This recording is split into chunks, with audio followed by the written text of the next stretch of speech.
我爸的一个遗愿，我兄弟姐妹5人的所有人的心愿，也是我的一个心结，想找到他。原来彭美阳千里迢迢地赶来长沙，是想找到自己的妹妹，这是家人多年的愿望，也是自己深藏已久的心结。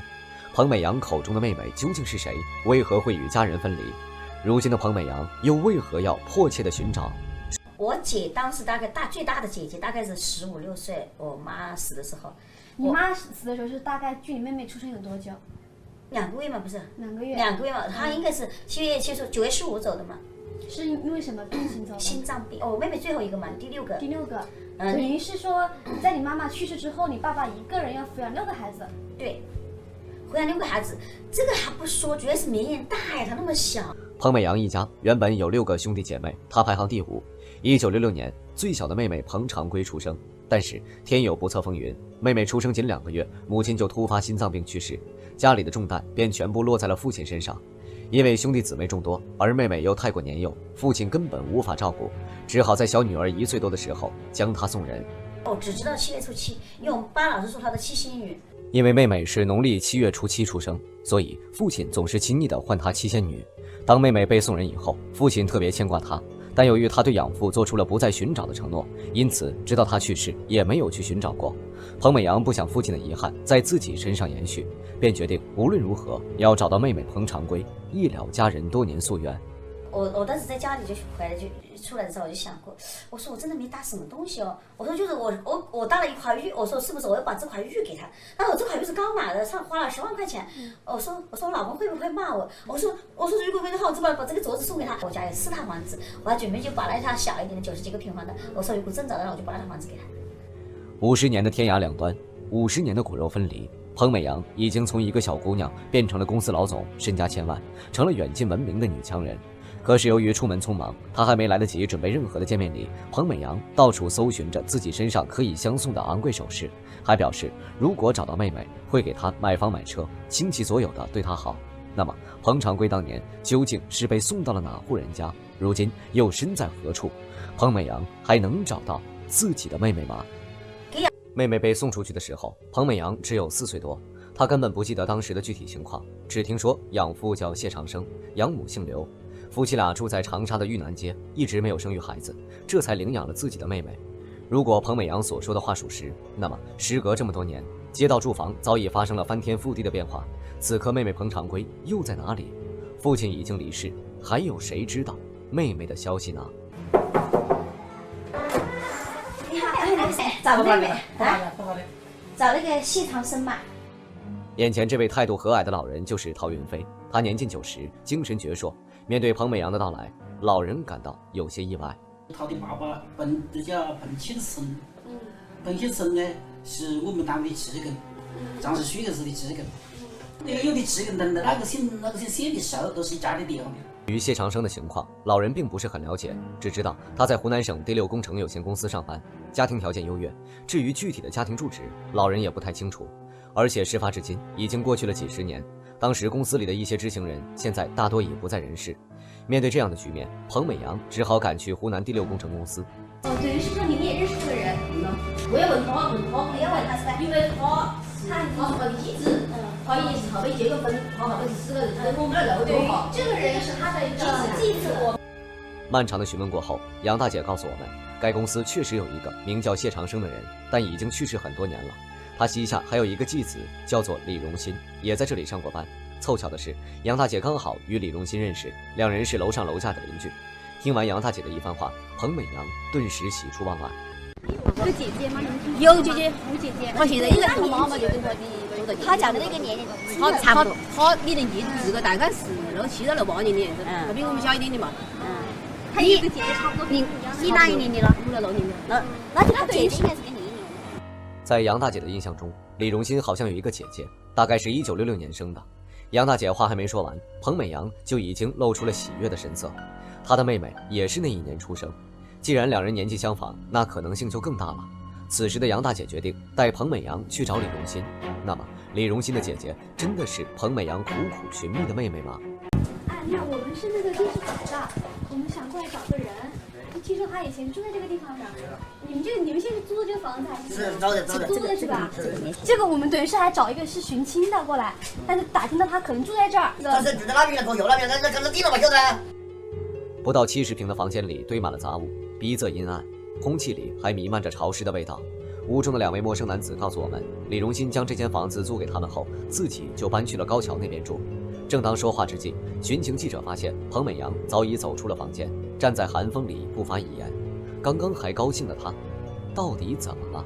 你好像也看了妹妹那个房子之后，看你的心情一直都我心情很不好，我觉得就是心情很不舒服，我觉得他过得太苦了，这么样一个环境里长大，我觉得我都想掉泪，我马上跑了。我觉得就像我爸说的，他一直对这个女儿，他说他是他的七仙女，他七仙女下凡，怎么会过这样的日子？我们都过得比他好。我觉得。彭美阳一直认为妹妹被送到了好人家，应该过的是锦衣玉食的生活。然而眼前这破败不堪的房子彻底打破了他的幻想。妹妹是父亲最爱的七仙女，怎么会生活在这样的环境里？想必她一定吃了很多苦。彭美阳不忍再多说，个性好强的她只是努力维系着脸上的尴尬笑容，可那一双眼却不听使唤，早已红了整个眼眶。1个小时后，李荣新如约出现。那年的，9月19。9月19，是吗？年龄是。眼前的这个中年男人就是李荣新，一见面他就说自己的确有一个姐姐，也是1966年出生的。彭美阳一听，顿时喜上眉梢，连忙称那可能就是自己要找的妹妹了。然而李荣新接下来说的话却让我们大跌眼镜。他确实是66年的是吧？啊，确实。不是疫情的事嘛。哦，这个亲戚没有啊？啊，亲的呀，亲姐姐啊，亲姐姐。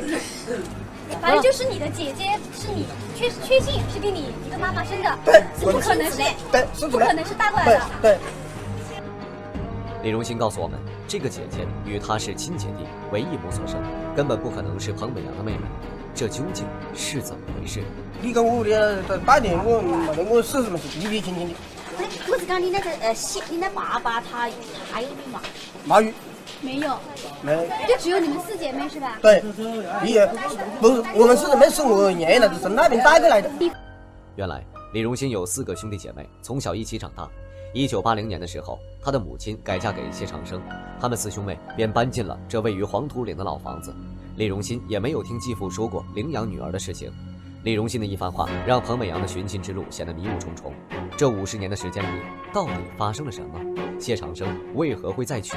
当年他姓刘的妻子又去了哪里？为何这街坊邻居都没有见过，甚至没有听闻过妹妹彭长圭呢？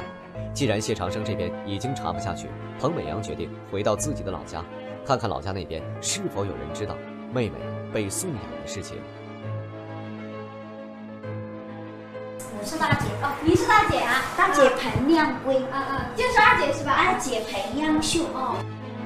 这是彭美阳的大姐和2姐，2位老人已年近70。对于最小的妹妹，他们又有什么样的记忆呢？这个妹妹送走的时候，您是多大年纪啊？18岁。18岁。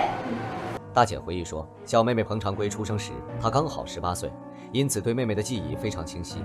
母亲突然离世之后，她还照顾过妹妹，只是父亲是悄悄送走的妹妹，她连最后一面都没看到，所以也不太清楚当时的状况。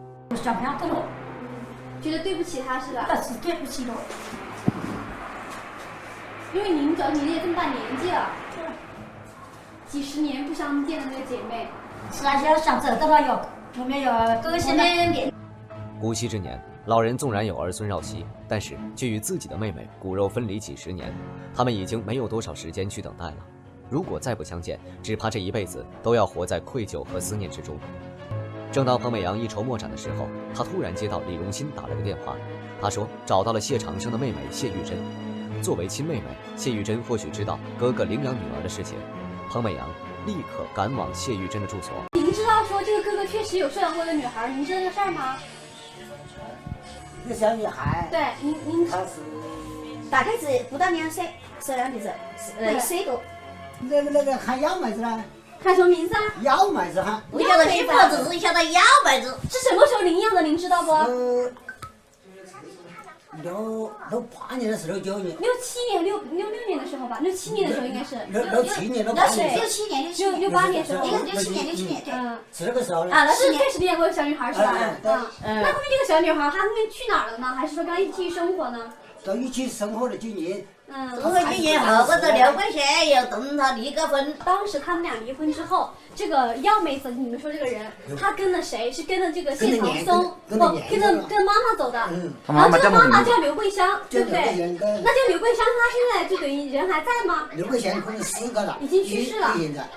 他俩长得像吗？我胖了，真的，他脸遮的。哦，是的，我姐瘦一点是吧？我姐他们就是遮的，脸是遮的。有点那个。哎，他像这个的，像哪个人？像这个我姐，第4个。对，我们家第4个。哦，像你的4姐是吧？啊，对。那妹子都好多书没了？没读很多书啊？结婚没得哈？好嘞。好的，没联系过。那还是那就没正业啦。刘桂香是哪个单位晓得不？刘桂香是喊新生椰林厂，那记得是。椰林厂的。新生椰林厂。因为多年没有联系，谢玉珍老人也不知道幺妹子在哪儿，只知道她的养母以前是长沙一家冶炼厂的职工，几年前也已经去世了。如今要找到幺妹子，已经没有别的线索，只能去冶炼厂一试。你刚才，我觉得你刚才叫什么？在哪？1996年他才跟西藏人结婚呐。他1966年才跟他结婚。对，67年要的，67年，对的，67年、68年。哦，那是对的。在社区工作人员努力查找下，终于找到了刘桂香的档案。档案上证明，她与谢长生在1966年结婚，名下还登记了一个叫谢耀的养女，只是登记的年份过早，档案上没有养女的任何联系方式。你有点啥子印象？他现在他的姐姐在屋里找他，他跟他是亲生的。最后，在社区工作人员的打听下，有一个负责档案管理的张主任对耀妹子有印象，但具体情况还要等他核实过后再与彭美阳联系。这时的彭美阳仿佛又看到了新希望。这有些东西是讲不清楚的，就是我跟他就血脉相通，因为我觉得我爸妈那个时候没有能力照顾好他，我现在觉得我有能力照顾好他，我一定要找到他。就是不管他是天涯海角，不管他是贫穷还是富有，不管他是健康还是疾病，我都要找到他。一次又一次的寻找，一次又一次的落空。年过半百的彭美阳却在寒风中愈发坚定。从来不服输的他，明确表示自己就算走到天涯海角，也要找到妹妹。分别几十年，彭美阳的坚持到底能否换来姐妹团聚？这个各项条件都非常相符的耀妹子，真的就是她的妹妹吗？在妹妹被送出去的第2年，为了将她的户口迁到养父母家，彭美阳的父亲还见过一次妹妹。那时的她已经2岁多，口齿伶俐，乖巧可爱，像一只快乐的小燕子飞来飞去。这是彭美阳对妹妹的唯一记忆，她眉飞色舞地回忆着，怜爱之情溢于言表。我就幻想，我心里也在想，大运排序，创造奇迹，这就是我妹妹。彭美阳认为，如今的种种证据都显示出刘桂香的养女耀妹子很可能就是她的妹妹。分离几十年，这一番苦心寻找，好像终于有了回报。那么，耀妹子究竟在哪里？她真的是妹妹彭长圭吗？彭美阳再一次踏上了寻亲之路。你是听说过这个刘香这个名字？我没听说，因为他问了，都名字都不熟悉，不是我们单位的职工。他不是你们单位的职工啊？他是后来在新生冶炼厂，刘桂香是新生冶炼厂。对。他可能前夫离了婚之后就嫁到我们单位的一个职工。你直接跟他讲了。这个人是谁呀？这是我们厂的一个职工，他的爱人跟耀妹子有联系。他一讲就认识耀妹子。他都晓得耀妹子。那以前没生意干耀妹子，他就晓得。大伙，喂，他是可能是耀妹子的一个姐妹来找他，晓得吧？喂，他呢？他可能是耀妹子的姐姐，有可能是，可能是的，就是因为耀妹子的妈妈叫刘桂香不啦？我们有一个妹妹跟着刘桂香做养女，你现在我感觉我们都不知道年纪了，我都50多岁了，耀妹子应该差不多50多岁了吧？所以说讲这个情况下，我就想着找和他，就讲也确认他是不是我要找的那个妹妹。他现在住在深圳了。哦，你们家住在深圳是吧？他现在在深圳好在买的房子，他的老公是香港电视台的摄影师，姓李。摄影师姓李啊，你可不可以去找他？根据知情大姐的介绍，耀妹子原名叫谢耀，后改名刘耀辉。现在她本人已经在深圳定居，丈夫还是香港某电视台的摄影师。那么刘耀辉到底是不是彭美阳的妹妹呢？这时大姐的一句话引起了我们的注意。在读小学、初中80年是到小学应该是读小学，他因为留着一点记，可能这都12、13岁，12、13岁了吧？彭长圭是1966年出生，到1984年的时候刚好18岁。一般来说，这个时候应该是高中毕业。可是知情大姐却告诉彭美阳，1984年的时候，刘耀辉最多是12、13岁，还在读小学。这巨大的年龄差让彭美阳愣在了原地。难道刘耀辉不是自己的妹妹吗？你是说他确实是他哥哥的？这个我可以能够确定。长得像不像？肯定像啊。跟谁长得像？跟他那个父亲长得像啊。哦，就是刘耀辉跟他父亲长得像。对，他父亲也跟我说过了，讲这个刘耀辉不太管他了。这位大哥表示，刘耀辉确实是刘桂香的侄女，他的亲生父亲都还在世，而且他父亲还跟外人抱怨过，刘耀辉去了深圳后就没太管他这个父亲了。说到这里，大哥拨通了刘耀辉的电话。第一个问题，你是哪一年出生的？我73年的。73年结婚。73年农历的4月11日。农历的4月11日，这是第一个问题。第二个问题，你当时就是讲被你妈收养的时候，你自个懂事不？我应该是因为我住在这个老家，我娘把我领到厂门口，领到我娘的厂门口，那时候我已经1岁多了。电话那头的刘耀辉告诉彭美阳，他是1973年出生，与妹妹彭长圭的年纪完全不符，不可能是彭美阳要找的人。听到这时的刘耀辉突然说出了一个惊人的秘密。就在你的妹妹，各个人的话呢，就已经不存在了。你讲他不存在时，你是听哪个讲的？我们之前的我娘的同事跟我讲过，而且我娘要3多个了，我不想去，就是讲那时候他就情绪，那时候他就自干。谢谢。不存在的，就是讲起我娘要17岁的。那个同事的话，你要跟我讲过，也是讲确认是讲过的嘛，就是2次都是报大小组的。哦。刘耀辉说，他母亲在收养他之前还收养过一个小女孩，但是小女孩在3岁的时候就发高烧去世了。这件事情不仅母亲亲口说过，连母亲的同事也提起过。按照时间来算，这个小女孩应该就是彭美阳的妹妹彭长圭。刘耀辉的话彻底的让彭美阳镇住了。我觉得他不给的话，可能跟着我们还过得好一点。我是这样想的。之前不管线索怎样的渺茫，彭美阳都是执着寻找，不愿放弃。可是走到现在这一步，彭美阳的言语之间有些认命。最后奇迹没有发生，但是我觉得这个结局应该也是比较完美的，应该是完美的，因为完美不一定都是非常非常美好的，就随你心意的。世界上越有阴晴圆缺嘛，这个东西，结局最终结局，我觉得还是完美的。